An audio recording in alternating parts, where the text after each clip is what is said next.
My goodness, overdone burnt gravy. Ladies and gentlemen, hello, how are you doing today? You look fantastic. Did you do something new with your hair? Unless you're bald, and in that case, you have a really nice face. Today I was going through some stuff of mine to pack up since I'm moving to another state pretty soon, and I came across an old friend of mine, my ye old Pokemon Omega Ruby cartridge. And man, I'm not gonna lie, it sent me way back, like DeLorean type shit. You see, I'm already feeling rather nostalgic and sentimental as of recent, and I've been thinking about how pretty soon, for the first time in my life, I'll be living away in an entirely different state from my friends and my family. I've been taking drives around places I grew up at, reminiscing like I'm 89, and revisiting with old friends and spending a little more time with my family than I normally would. I'm not extremely close with my family, but whenever I was younger, my brother and I were pretty close. We were always opposites, which was, pretty typical in brothers. He was always the Empire in Star Wars Battlefront, and I was the Noble Rebels. If I got red Sour Punch straws at the pool, he got blue. He's musically talented, and I'm more into editing. I was more of the armed robbery kind of guy, whereas he was more into war crimes,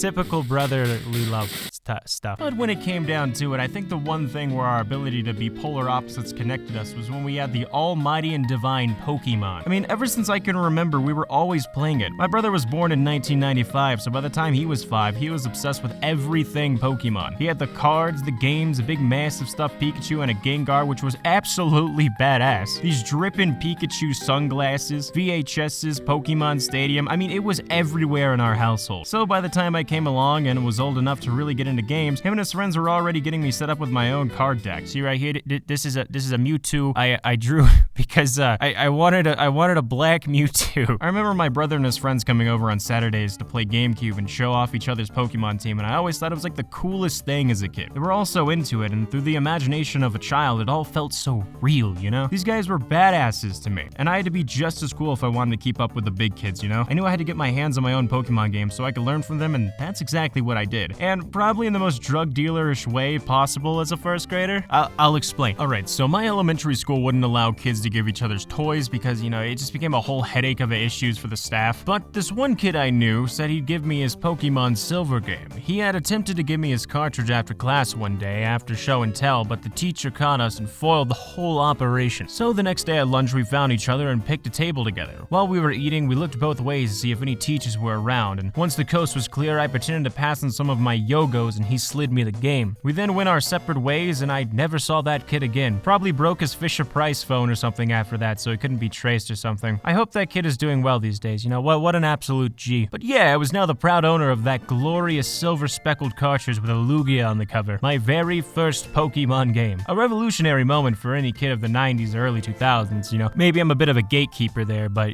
this just hit different. I was so stoked to now have the chance to start my own game so that one day I could grab the attention of my brother and his friends. In my eyes, they were like the Elite Four, and I was just youngster Joey from Route 30. I wanted to be just as good though, so I could really feel like I fit in when the lads came over. I spent the next year gathering cards, watching the anime, and raising up my own Pokemon team. And honestly, it was a lot of fun as a kid. I really felt the reward of doing something challenging, as far as the games went at least. I recall that if a gym was way too hard, having to really think of my own strategies to try to overcome that obstacle. I learned pretty quickly you couldn't just breeze through with ease. You had to put in the time to train your party to really reap the rewards of a strong team. You want to toss that milk tank to the curb, fucking curb stomp that bitch? You have to work for that. You want that cool Pokemon your friend has? You gotta work for that. You want those post-game legendaries to show off, be like, oh, yo, look at me. I got his Aptos. You just flex on that one third grader who would cry because all he has is a fucking Caterpie. Whether through intent or not, Pokemon really does a good job of being a game that rewards the users for hard work in a pretty unique way, too. I mean, Pokemon is really for everyone. The casual player who collects a party of cute Pokemon can have just as much fun as the competitive player who wants an absolute beast of a team. Both players can feel equally rewarded for working towards their in-game goals, and they can show those accomplishments with their friends. Which, for a game that is typically targeted at younger audiences, I think that's pretty cool. It's a useful lesson to pick up on from an early age,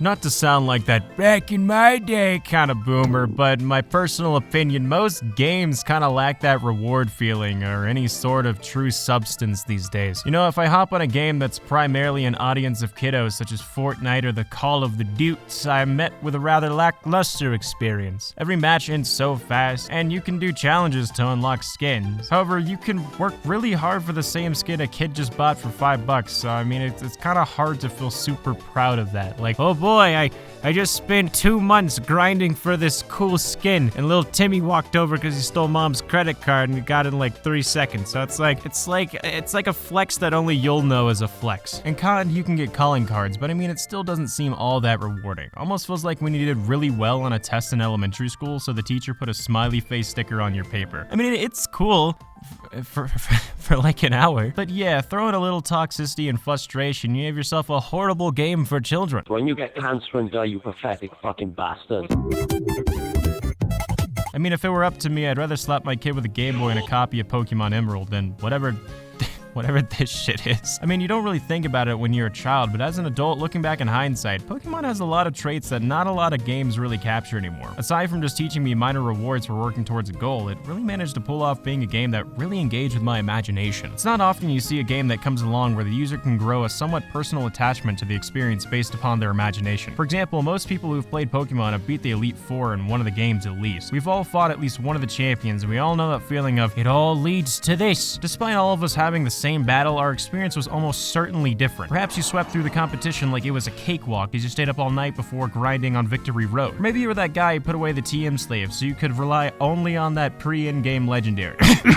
Or perhaps you went in there with the same team you had grown close with since the start of the game, going strictly off strategy alone, and a fuck ton of hyper potions. Whatever way you decide to tackle this challenge, I'm sure you had your moments where it got a little more intense than you expected. Your smooth sailor got critically hit, you ran out of revives, fucking bronzong. Yet, once you overcame these obstacles using what you've learned or by spamming Earthquake, you couldn't help but feel a little proud of not only yourself, but your Pokemon team as well. Despite them just being sprites on a screen, these were your boys. I guess where I'm getting at is that these were all just pretty simple battles brought to life by tasteful music and your ability to really feel like your team was going up against something pretty intense. The fact that a game is able to deliver a different experience to each of its players, all while allowing you to feel such a sense of pride in your characters, is just rare in my eyes. You know, I'm sure there's definitely a lot more games out there that do that. I just have such a soft spot for Pokemon because they just do it so fucking well. A lot of games these days I feel kind of just hold your hand through the experience and really fall short of delivering that memorable style of gameplay. Hell, I feel even current day Pokemon falls short on that now. The creators have even said that most people just don't have enough time for that grindy experience anymore and just want something they can play really quickly after work. Which I mean, I get, but there are like so many games that already deliver that lax simplistic tone, Animal Crossing probably being one of the best examples. Pokemon doesn't need to be swayed to either side of the table. You don't have to appeal to either competitive or just casual players because the experiences that used to be in the game had enough room for either preferences. Another personal gripe I have is I feel the imagination factor doesn't really feel like it's there anymore. I mean, most of the Pokemon don't even feel like Pokemon anymore. They feel like cartoon characters. Like, I can imagine Dolphinzo leading children to a cabin in the woods like some over the fucking garden wall type shit. Whereas I can't really imagine Feraligatr doing much other than shredding shit to pieces out of, you know, just pure bloodlust.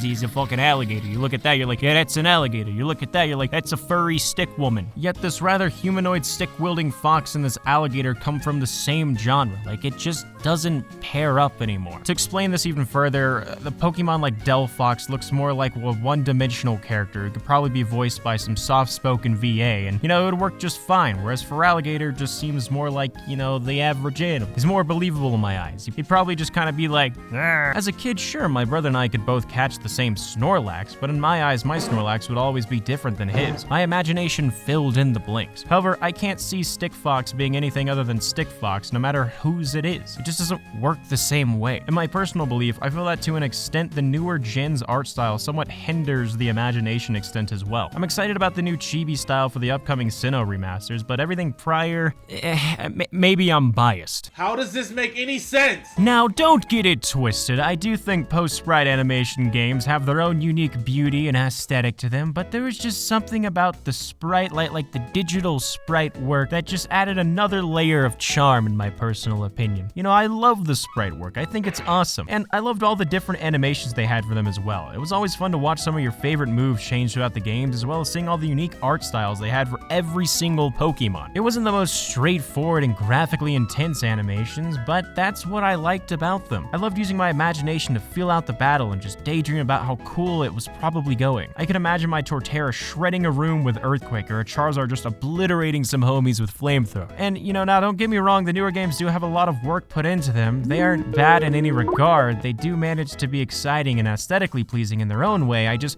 personally prefer sprite works when it comes to these kinds of games. I feel sprite worked Pokemon games just had a certain level of enjoyment that you just don't see around too often. But again, I think this just mainly has to do with my fascination of the connection between the 8-bitty style and the user's imagination. The only other game I can really think of currently that still manages to pull off being a game for all ages and demographics that employs the use of imagination, or to the extent that it does, would be Minecraft. It's not the most graphically intense at base game. The entire game is designed to pull off that 8-bit style of gaming, despite being that 32 to 64-bit we all know and love. And you can be almost any kind of player as well. You can be a casual player who hops on after work for fun before going to bed, or you could just be a speedrunner who wants to, see their best time be crushed. It is entirely up to you. You could be the science club homies that have the unnatural love for redstone, or you could be like me and, half-ass roleplay through, your entire adventure. It's literally up to you. No matter who you are, your Minecraft experiences will never be the exact same as somebody else's. And I'm sure if I asked you to comment down below your favorite Minecraft memory, you'd all have your own separate yet equally enticing story to share. To me, I feel this is such an overlooked yet fascinating way of gaming. Games that go beyond just a one-and-done experience. Something you can truly invigorate yourself with over and over again. It's such a rare and timeless quality to seek. To me, this is why I find Pokemon to really be something special. Even as an adult, I can think back to some of my favorite teams or most intense battles, either between friends or in the games. Pokemon was always such a big part of my upbringing, and I suppose I had never really sat down and tried to think as to why I held these games so dearly. I mean, I've tried watching various clips and such of the newer Pokemon games, and I don't know if it's just because I'm an adult now, but it just doesn't feel the same. In some ways, the animation just feels lackluster, and the size scaling is just...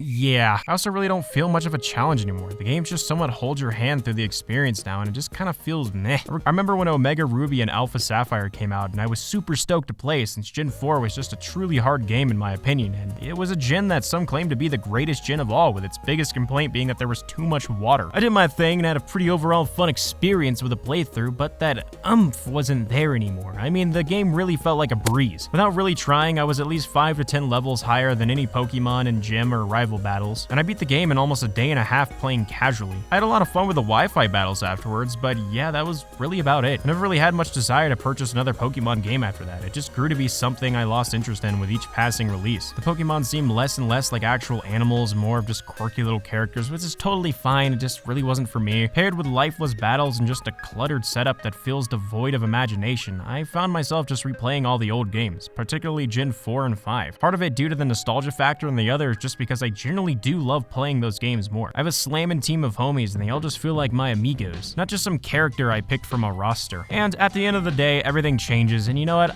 I'm okay with it. Pokemon is still a wonderful franchise, but it's nowhere near the sweeping sensation it used to be, where you could find the average kid with a pack of Pokemon cards, Burger King Pokemon toys, and a Fire Red cartridge in his Game Boy Advance, just like ready at the disposal. The original audience, such as myself and my brother, have grown up, and the company has to appeal to the newer audiences, and it's just how business works. I just really do sometimes miss the days when Pokemon was like the coolest thing in the world to me. I miss playing the games that evoked my imagination, really connected me with my friends. Watching the movies from Blockbuster at my grandparents, trying not to tear up from the ending of Mystery Dungeon, RPing at the pool with my friends in first grade by splashing water at each other, pretending we were water Pokemon, having containers stacked to the brim with cards to the point where they just could not shut if you tried, bragging to my friends about that shiny Aggron I had raised, Pokemon Stadium and its many interesting mini-games, even going so far as to only play as Pokemon in Melee. Nintendo really managed to pull off not only a successful brand, but one that really felt like a lot of love and enjoyment went into making it, and it really showed with its success. I think for a game to have such a positive mark on childhoods, it's such an awesome thing, especially when it's not something extremely toxic and it's genuine fun. The team who kicked off this project all the way back in the 1990s are, for lack of better words, straight up home slices without a doubt.